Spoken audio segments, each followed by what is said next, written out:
Welcome to another episode of the PS We Expire podcast. I am your host, Morgan. It's so nice to be with you today. I have talked many times about resilience on this podcast. Resilience is a topic that I love so much because I have been obsessed with this question about when really hard things come into our life, how do we not just get through it? And how do we not just be okay and get back to normal, but how do we use the hard things in our lives to really push us into having so much clarity of our purpose and so much more meaning in our lives that we connect with people in new ways, that we connect with ourselves in new ways? That to me is what resilience is. And early on in this podcast, I had 3 separate episodes where I talked about the 3 different pillars of resilience that I've developed. And in my conversation on Dr. Mary Sanders' podcast, we talked about resilience in a much more condensed way. So I wanted to share that episode with you here on this podcast because it aligns with the things that I not only talk about on this podcast, but that's something that I really love talking about that excites me so much, is that topic of resilience. So this episode is a much more condensed version of the more fleshed out discovery and digging into what resilience really is. And you can find those earlier episodes in earlier episodes of the podcast. You can find the 3 pillars broken into 3 separate episodes. So thank you for joining me for this episode today. I hope that you find this helpful. And if you have not downloaded your free copy of my ebook, Know Thyself, on my website yet, and I'll also have the link to that in the show notes, of course, go ahead and grab your copy of that, because it's just a fun little workbook to investigate different parts of yourself. Because the more that we become introspective, the more that we know ourselves, the more that we know what helps us tick and what helps us come alive, this actually plays into our ability to be resilient in our lives so much. So having that more deep self-awareness is really key to this conversation about using the hard things in our lives for good. So you can download that free ebook, work through it, and please enjoy this episode of my conversation with Dr. Mary Sanders. Welcome back to today's show. With me today is a very special person, and her name is Morgan Motzinger. Morgan is a socialpreneur, mother, speaker, and a host of the podcast PS We Expire. Her vulnerability and willingness to discuss difficult life topics attracts a wide variety of guests on her show, and you will see that as being a strength as she's a guest on today's show. Morgan believes that energy is everything. Our minds, bodies, emotions, and spirits are all connected and intertwined. If one area of our life is suffering, it will affect all areas. And she believes strongly that the energy we use in our thought life impacts our reality. So if we want to heal in all areas, we have to pay attention to the sources of energy we allow in our lives, that being the community, relationships, food, technology, and learning. Morgan has recently decided to return back to school to ultimately obtain her degree in psychology. So she's learning firsthand the importance of neuroscience and philosophy and how it goes hand in hand with her life experiences. The title of today's podcast is 3 Pillars of Resistance: How to Use Life Difficulties as a Catalyst for Growth. On behalf of the listeners and myself, Morgan, thank you so very much for sharing your energy with us today. I know that you're kind of split right now. You've got a small person at home who's not feeling well, and now you're trying to focus on the podcast. So I know that, as a mother, as a student, and as a businesswoman, your life is very, very, very full right now. So thank you. Thank you for being a guest on today's show, and thank you for bringing up the idea of resilience. So for the sake of the audience, can we define what resilience means to you? Oh my goodness. Well, first of all, I'm so grateful that we got connected. I really have found such deep resonance in your messaging and your work. And I'm so grateful to get to share some time with you today to be able to talk about how we cope with hard things that come into our lives and how we make ourselves more resilient people so that we don't just become buried under the weight of suffering, but that we use all the challenges in our life as a catalyst for growth and for clarity of purpose and meaning and love and connection. So that's, first of all, just thank you very much. And when it comes to the topic of resilience, I mean, I guess I pretty much just summed it up in the way that I was talking about using life's challenges as a way to help us gain such clarity in our lives, and that suffering is optional, even if grief and sadness and hard things are not. So, the way that we alchemize the hard things that come to our lives really impacts how we continue to show up after that hard thing. So much of the conversation around resilience has to do with what do we do with the hard things? What exactly is grief? How do I manage my feelings? What is normal? What is not normal? And that's all tied up in this conversation of resilience. Hmm. I was first, I guess, I don't know, intimately introduced to the idea of resilience when I was engaged in my positive psychology certification program at Whole Being Institute. And resilience, obviously, I just thought it was kind of like the stick to itness, overcoming the obstacles. But what I learned in taking this program is that resilience really does require of us, and I'm using that word as a collective term here, it requires us to be adaptable and flexible. And so I guess, what came up for me was okay, well, flexibility and having compassion for what's happening in the environment, which we have no control over, coupled with the compassion that we have for ourselves and being flexible with ourselves as well. That is a perfect way to talk about it. Like, I like to think about a rubber band that is resilient when it has its flexibility. And when it becomes rigid, that's when it's not useful anymore. That's when you can't use it for what it's meant to be used for. But when there's that flexibility, the ability to adapt to whatever circumstances are, that is a great way to talk about resilience. Hmm. We kind of, at least for me personally, I can only share my experience is that when we have to adapt to our environment, I sometimes go kicking and screaming. And then sometimes I choose more of a path of grace and ease and I allow and accept, the environment to change or internal circumstances to change. So, I think, it is something that hopefully as we age and we have more life experiences that we can exercise, as you say, that pliability of the rubber band. So I like that analogy. I do. Thank you. And I know, Morgan, you have your own personal story. I know that you have lived through better understanding how you can become or have developed your own personal resilience. And so, what kind of challenges in your own personal life, if you're comfortable sharing, have prompted you to investigate resilience at a deeper and more intimate level? Mm, I would love to share because the way that I came to study and investigate resilience was a result of a diagnosis for my oldest child.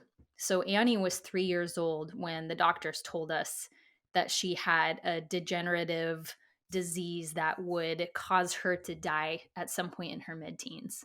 So I've got this beautiful, gravelly voiced tank of a toddler who's in preschool. And I get this phone call from the doctors telling us this is our new reality, this is our new normal. And I remember picking her up from preschool and just thinking, how can this be? She seems so normal. She seems so full of life. How is this going to be our reality for the next decade? And that is when I started to, just out of sheer necessity, kind of pull all the tools that I had out of the toolbox to figure out how in the world I deal with this absolutely life-changing circumstance. And I came up short. I came up with just that I didn't have the tools that I needed to be able to really deal with the depths of grief. And some of that is I was really young. I was in my mid 20s, and some of that was just that I had not been taught many of the self-care practices. I hadn't been taught really anything about my holistic health, that my mental and emotional and physical and spiritual health were all intertwined. And so there were parts of myself that I was neglecting. There were parts of myself that I didn't know needed attention and I didn't know how to give attention to. So over the next 5, 6, 7 years, as I was just thrown into this new reality of doctors and specialists and meeting other families and trying to rally a community around myself to deal with just what was happening with her, is when I started to kind of pull together some additional tools practically for self-care and for I mean I know that that's kind of like a very trendy word right now, but when you go through something that is so difficult, taking care of yourself in order to take care of the people that you love becomes so very important. So that was my introduction to this idea of resilience, this idea of what tools are available to me to actually take care of myself on all of these different levels so that I can connect and take care of the people that I love in my life, not just my oldest daughter, but I have two other children and a husband, and there's grandparents and aunts and uncles that are all impacted by this diagnosis. So that's what happened over the next handful of years. And then in December of last year, so December of 2022, at the age of 14, she passed away. So there's a whole nother new set of experiences of grief and loss and mourning and yearning and different types of relational connections with everybody else who is a part of Annie's life that is now my new reality. So it's this adjustment all of the time to what life is asking of me. And resilience, I had a little bit of an epiphany this morning when I was at the gym. And I know that we'll get into this into the three pillars of resilience, but the first pillar is to create a process. And this was kind of my thought before, was like, okay, what are the 1, 2, 3 steps when I'm feeling really crummy, when I'm feeling really down, and I'm feeling really sad? How do I get myself out of it? Is kind of the thought. How do I stop feeling how terrible these things feel? And this morning I was working out and I had this aha moment where I was like, oh, it's not about the process. It's not about the 1, 2, 3 steps to get out of how I feel. It's all about creating a practice. It's all about creating, like, what do I do when I feel really down in the dumps? What do I do when I'm not feeling like I'm connecting with the people in my life? What do I do when I'm feeling completely flooded and overwhelmed with sadness or grief? What do I do in those moments? And so the first pillar of resilience is to create a practice. Okay, what are some things that I know have been so helpful to me in those moments? Sometimes it's being in my car and screaming. It's letting that physical energy out of my body. Sometimes it's going to the gym and pushing myself. Sometimes it's going to the gym and not pushing myself. Sometimes it's taking a nap or taking a walk. And it's so highly individualistic because what works for you may not be the thing that works for me. And so much of this conversation around resilience is like being this little kind of like scientists and pulling all these tools from all of these different modalities and places that you can, all of this advice from other people, and finding out what works and what resonates with you. I know that was kind of like a really long winded answer to your question of how did I first come across this conversation, this idea of resilience. Thank you for sharing that. And I have to say, there's a lot of wisdom in there that I'd like to kind of unpack a little bit. And that is your ability to, again, we talked about the external environment and the internal environment and being able to adapt. And I know that, as you're dealing with a diagnosis that spans over a decade of years, you can't anticipate day by day what your environment you are going, how you're going to need to adapt to whatever comes up, whatever's thrown at you that day. So I can't imagine the intensity and the pace and the yo-yo effect as to what you must have undergone physically, emotionally, chemically, spiritually, all of the above, as you mentioned, the holistic approach. That's the first thing I want to say. I just want to really emphasize that I feel that that must have been a little bit crazy making. Mm, A yes. little bit crazy making. Yes, we frequently adopted this phrase, the new normal, because her disease was degenerative, because many times it's called Sanfilippo syndrome, and many times it's referred to as a childhood Alzheimer's. So many of the things that you would see in adult Alzheimer's patients, where there is like a slow cognitive decline, where there ends up being physical ramifications of the lack of the connection between the brain and the body, those are all things that I was seeing in my child. So the loss of the speech, the loss of the interactions, the eye contact, eventually the smiling. I missed for years, I missed hearing her say mom. The eventually she got a feeding tube, all of these things that there wasn't ever this like, okay, now we're settled and we kind of know what the next 5 years are going to look like. It's exactly like you said, it was like adjusting to a new normal all the time. And so much of that, that conversation about resilience is that flexibility to deal with what comes up, where it's like, I could never be settled or set in being like, okay, I know this thing is working and this thing is going to work forever. And I know that, my circumstances with my daughter are in some ways unique to me, but in other ways they're not at all, because every single human faces this, because there really are only two things that are guaranteed in this life, which is death and change. Change is inevitable. And if we consistently live in a place of resistance to change, that is what creates the rigidity. That is what reduces our flexibility and our adaptation. If we are in a place of like digging in my heels and saying, this isn't how it should be, I don't want this to happen, it creates more of a barrier for us being able to say, okay, this is my reality. Now, what am I going to do about this? And sometimes, I'm right there with you that sometimes it takes me a while to get there. It takes me a while to stop digging in my heels and stop living in so much resistance, because it's painful, and it is so normal for us to push away the things that are painful.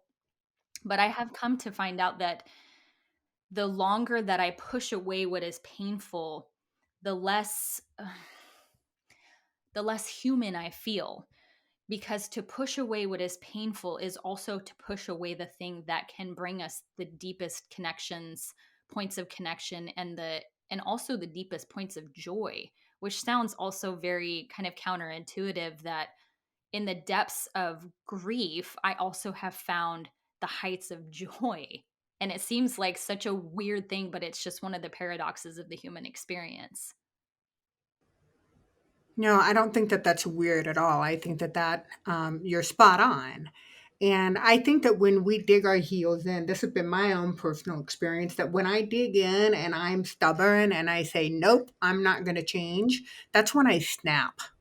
That's when I kind of like lose my cool. That's when it just kind of goes sideways for me. And I think this goes back to another thing that I wanted to allude upon, in that, you in your 20s, you were dealing with all of this that was in front of you with, to the best of your ability, with the tools that you had and the resources that were available to you. And so when you're in your 30s, you may look back and say, oh my goodness, I did not handle that very gracefully. I wish I would have known XYZ. And then let me tell you, when you hit your 40s, you look back and go, oh my God, I totally did not do that well. And then when you hit your 50s, and I can only surmise that when you hit your 60s and your 70s, and that, as we go through life, we're accumulating more and more tools. And I've realized that what may work for somebody today, so let's say that meditation is a tool that calms the central nervous system and allows a person to like internally get some, perspective on what their challenges that they may be facing. You may feel the benefits of it today, but tomorrow it just might not work. Or it's that.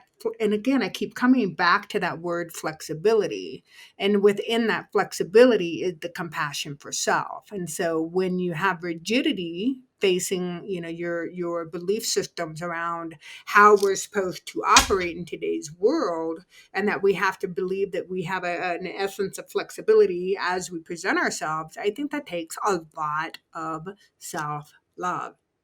Mm, it absolutely does, because the one thing that will keep us in suffering also is shame. And when we pour on the self empathy and the self compassion, even just taking this idea of meditation, that if there's a day when the meditation is just flowing and I'm feeling really in it, and you get to that spot when you're meditating and you're like, you can feel it kind of click in. And then the next day it's like I am constantly like pulling, oh my gosh, like there I am again with the thoughts. And it just is such a struggle. And if I have this story layered on top of my reality that says, man, Morgan, you suck at meditating. Like, why can't you get your head out of your thoughts? Why can't you just, yesterday was so great. What's wrong with you today? That shame story will keep me from moving forward in a positive way. And so anytime I feel any like stories that are flavored with shame, I know that it's time for me to exercise the self-compassion and the self-love and the empathy for myself. And Annie, I don't even know if I said that my oldest daughter's name is Annie, but Annika Rose, Annie, was my primary teacher on this exact point. She taught me so much about self love just by being who she was. So, Annie, even just like in the school system, we still had to do these, they had these IEP, these individualized educational programs, so that we could tell the state, like, yes, she's getting the services that she needs. And the way that the IEPs are structured is that there are always goals that you set for your child. Now, you can see how problematic it is to set goals for a child that is losing skills year after year. So she would have skills or goals that were set at the beginning of school year that 3 months later, there was no way that she could do. And we started to adjust the goals so that they weren't academic at all, but they really were about, we're going to set goals for Annie so that as she's meeting these goals, they're all about her quality of life. They're all about like the things that light her up and that bring her joy. So, in every sense of the word of like success, Annie was never able to meet those metrics or those standards ever, because she missed milestones, she regressed, she had this degenerative disease.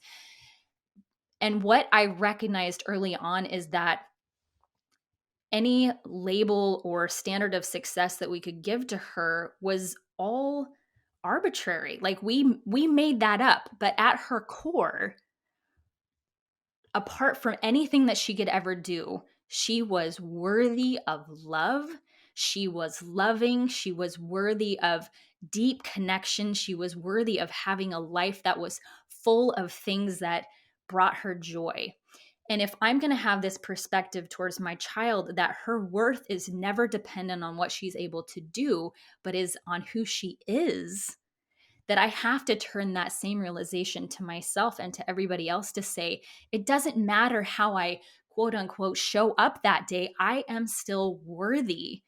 And that just completely blows any stories of shame that we have completely out of the picture, because they're irrelevant when it comes to what our worth is just as a human being, as a soul on this planet, navigating this human experience.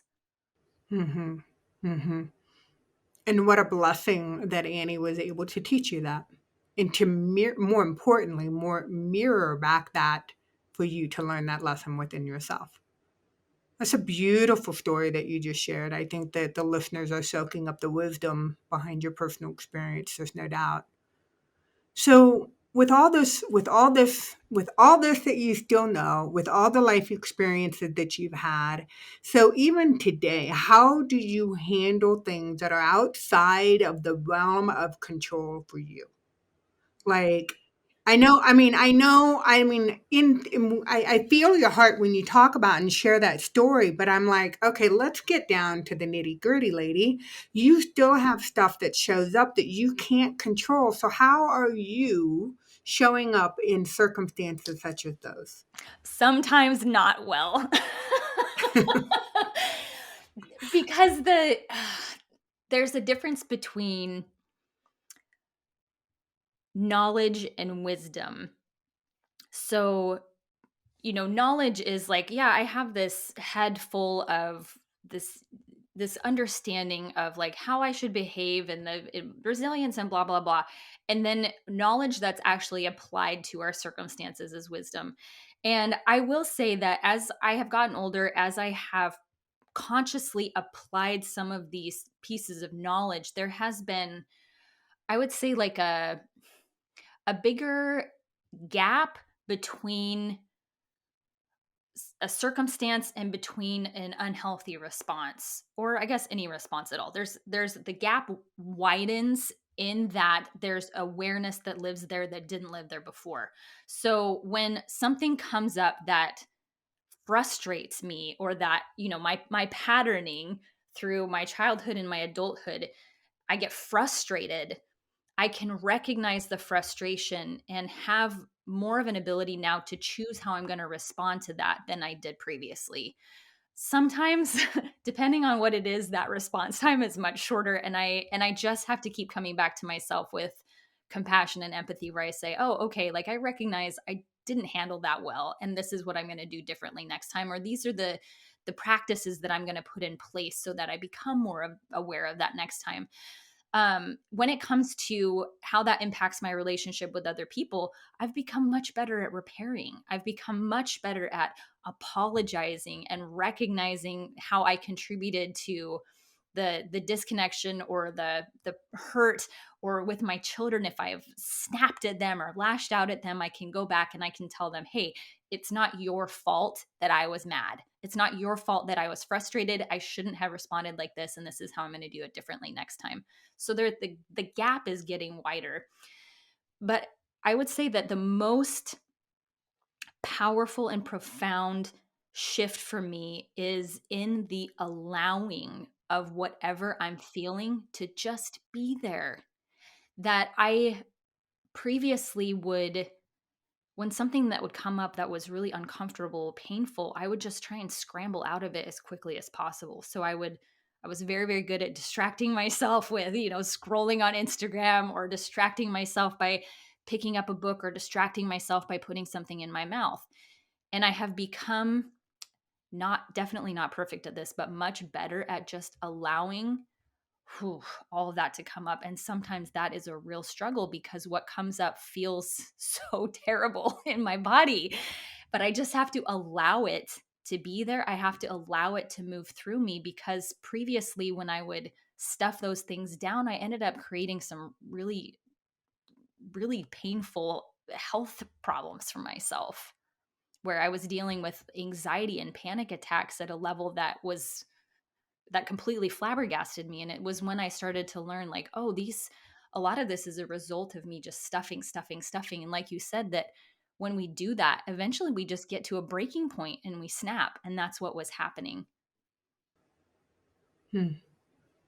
I think it's important for the listeners to hear that you knew cognitively that some of your coping mechanisms, whether it be your picking up a book or putting something in your mouth, those were conditioned responses to what was happening internally. Again, we talk about the external environment and the internal environment.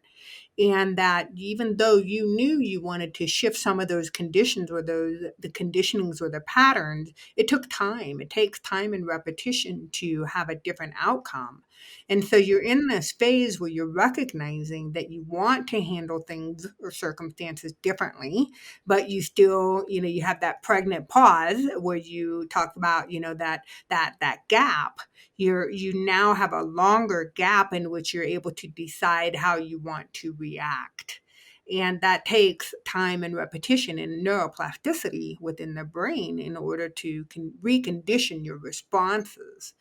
So I can't help but to believe that by exercising this with your relationships, that the depth and the quality of your relationships is being enhanced, especially with your kids. I mean, they lived through the passing of their older sister just as you experienced the loss of a child.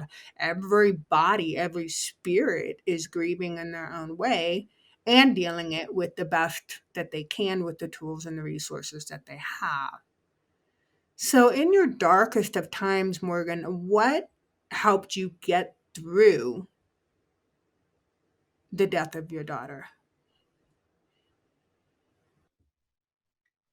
In many ways, I still feel like I'm in the darkest of times, but I will share because what came up for me visually as we were discussing before we hit record on this is you were sharing that the colors that you're sensing is this mossy kind of like agate, earthy tones. And the visualization that came up for me was this being buried.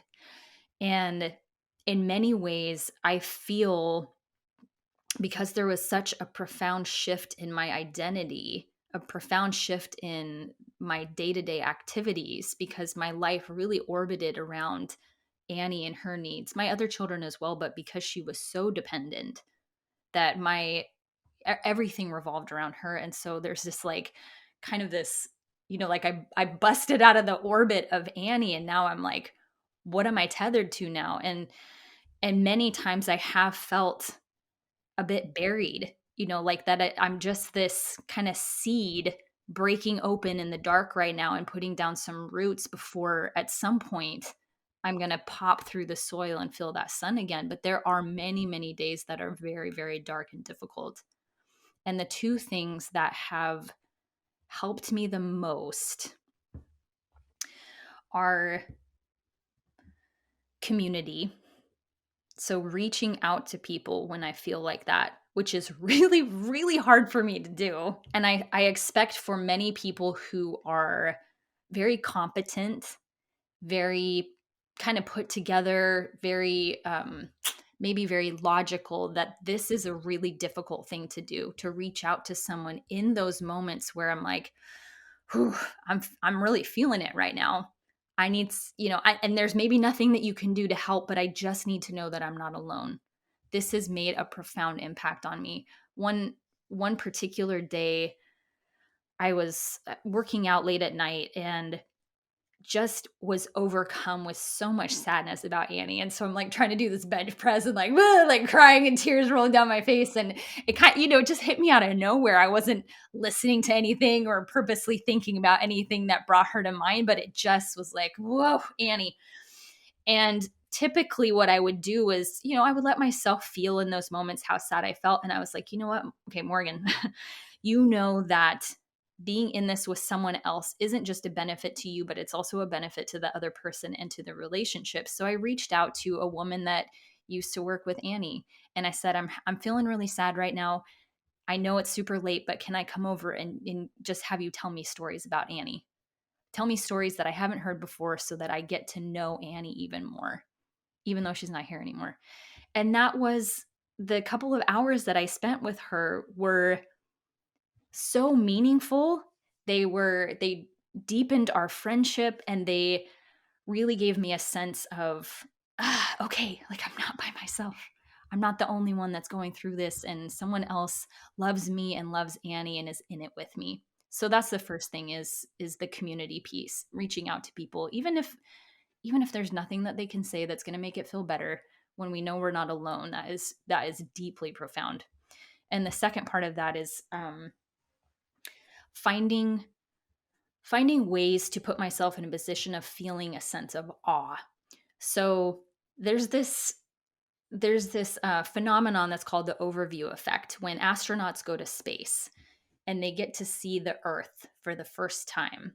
They look in the window and they don't see any state borders, they don't see any country borders. You just see the earth as one big organism, and you recognize how kind of silly and arbitrary all of the lines that we have drawn across cultures, religions, states, political ideologies, everything. It dissipates when you get to have this kind of zoomed out perspective on life. And the times when I have, particularly when I've been in nature, I live in the Pacific Northwest, and so going to the coast and seeing these huge trees and the cliffs and the ocean give me this sense of being so small and tiny and insignificant, at the same time of feeling like part of a bigger story. So there's this paradox that exists in this feeling of awe, where you feel so tiny and that your problems maybe aren't as big as you think they are, but you also recognize that they're really important, and that you're part of this story of the universe unfolding in you. That along with the community, finding ways to put myself in a situation where I feel a sense of awe, have been the most meaningful, and um, the things that have helped me the most when I'm really just feeling down in the depths. Hmm. I think that that's a beautiful story, and that for all of us to be able to sit as individuals, as you mentioned, a spirit who has happened to occupy in this human home, but to know that we are part of something much larger, something that is outside of us, but yet we are an integral part to that system, I think it shifts a perspective back to everybody, everything, every place has its role and its meaning and divine timing. So I have a question for you, and that is, you had mentioned, I don't know if I read this on your website, but there was something about having a radical personal responsibility and how you choose to embrace it. Can you talk more about that, or can you help me better understand what you mean by that? Yes. So this is fun, because in this conversation we really have been weaving in the three pillars of resilience. So the first is to create a practice, the second is to gain perspective, and the third one is to embrace personal responsibility. And what I mean by this is that when we embrace personal responsibility, we stop being a victim of our circumstances. We stop we stop telling ourselves the story that the way things are going, it shouldn't be going that way. We stop looking at the things that we don't have control over. We start looking at the things we do have control over. And this is a really important shift, and a really difficult shift to make when there are really painful circumstances in our lives. But I remember sitting on the floor in Annie's bedroom. This was before she passed away. I would say it was probably like 4 or 5 years post diagnosis. So really still in a lot of heart adjustments. But I remember sitting on her floor and just having this flood of thoughts about, this isn't fair. Why her? Why me? I don't like my life. I don't like what's happening. I wish things were different. And I had this light bulb moment where I was like, I was saying things shouldn't be like this, and the thought came in, but things are like this. And that may sound like a really simple observation, but for me in that moment it was profound, because it took me from a place of resistance to my circumstances to acceptance that this is how things are. So what do I want to do with it? I don't have any control over the hand that I'm dealt, but I get to choose how to play the game. I get to choose in those moments how to respond to my circumstances. I get to choose how I want to love. I get to choose how I want to show up in my life. And this idea of embracing personal responsibility is like, I'm going to stop blaming other people for the things that I don't like in my life. and I'm going to start finding the areas where I can do something about it. It's not anybody else's responsibility to keep an eye out for my mental, physical, spiritual health. That's on me.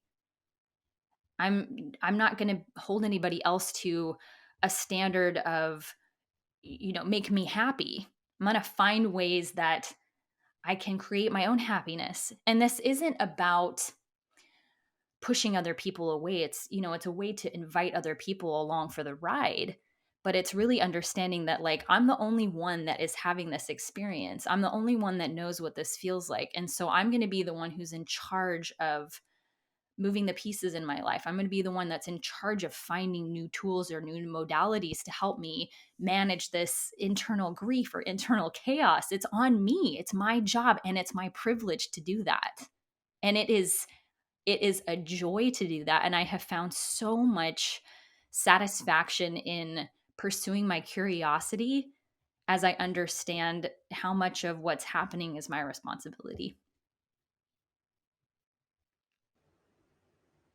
So profound. So let me wrap my head around this. We have 3 pillars for resistance, and we talked about create a process.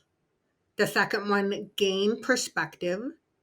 And the third was embrace personal responsibility.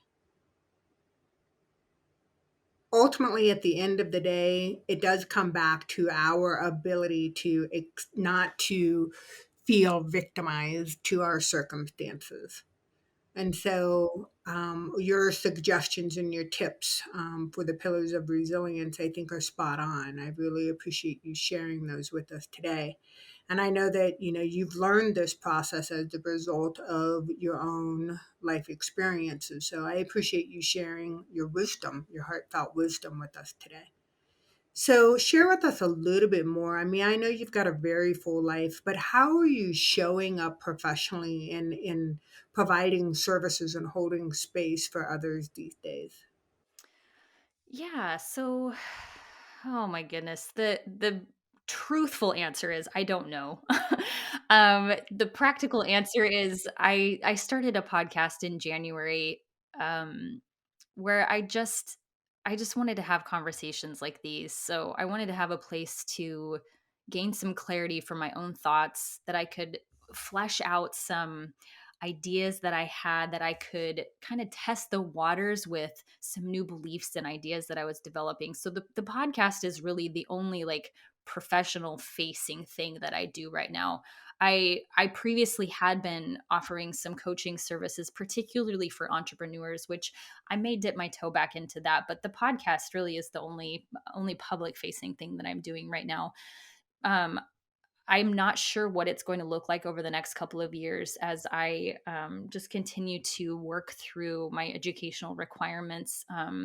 But this really does feel like a time right now where I don't know, and that's it. It feels okay. It feels okay to say, like, I'm not really sure yet what life is going to bring my way, and there's a really beautiful openness to that I haven't had in a long time, because I do think that many times when there's a lot of things that come into our lives that we don't have control over, sometimes we do, like, that I need to have everything planned out, and since Annie's passing and taking care of myself in a different way that is, new, there's a lot more openness now to, I'm not sure what's going to come across my path, but I know now the things that I want to say yes to, because I'm certain that my personal mission, regardless of what that looks like in a professional or private sense, is to share tools with people to reduce human suffering. And I'm not talking about necessarily human suffering out here in the circumstances, but that internal human suffering. So hopefully that everything that comes across my path, the things that I'll say yes to, will contribute to that mission. Well, Morgan, I want to applaud you for sitting in the state of the unknown with such an open heart and with in a view of expansiveness and excitement. That's refreshing, because many of us fight that element of the unknown. So I good for you. I think it's great that you're sitting in this space and waiting to see what the universe is going to put at you next. So I have a feeling, and I just intuitively know that it's going to be all good stuff. And I think that there's going to be a sense of resonance, that gong that goes off for you that says, yes, I align with this next project. And it fits within the broader scope of how you show up and aligning with your purpose. And for those listeners, the name of Morgan's podcast is P.S. We Expire. P.S. We Expire. And if you haven't had the opportunity to listen to her episodes, I mean, clearly with her being on the guest, you hear the flavor of her authentic communication and her style as to how she approaches the podcast. So I invite you to, if you haven't already, please check out that podcast. I think you would really enjoy it. And then I just want to say that I feel like there's a book in your future because you're an eloquent storyteller. And so I think that, with your ability to verbally express the stories, perhaps it might show up in written format as well. So I think you're right. yep, yep. I feel that. I feel that. And then I also, again, before we bring this episode to a close, I always express gratitude to the guest, which would be you. But more importantly, I feel compelled to express gratitude to Annie. If it weren't for her and her ability to have handled her progressive neurological disease with grace, and for her showing up in her full essence and being a beacon of love, and to have allowed the space for this kind of personal healing and transformation, not only for you, but for your family as well. I mean, we can only hope that we leave this plane and have made such a positive impact. So, blessings to Annie. I know that she was with us in spirit today and energetically she moved through you as well. So, Morgan, thank you for being you and having a beautiful voice and really staying committed to keeping it real. So, thank you for being you. Thank you very much. And I 100% agree with you. Annie did such a good job in her life and her death that she really fulfilled her personal mission. 100%. We should use that as a role model, all of us. Okay, so thank you. Much gratitude to you, my friend.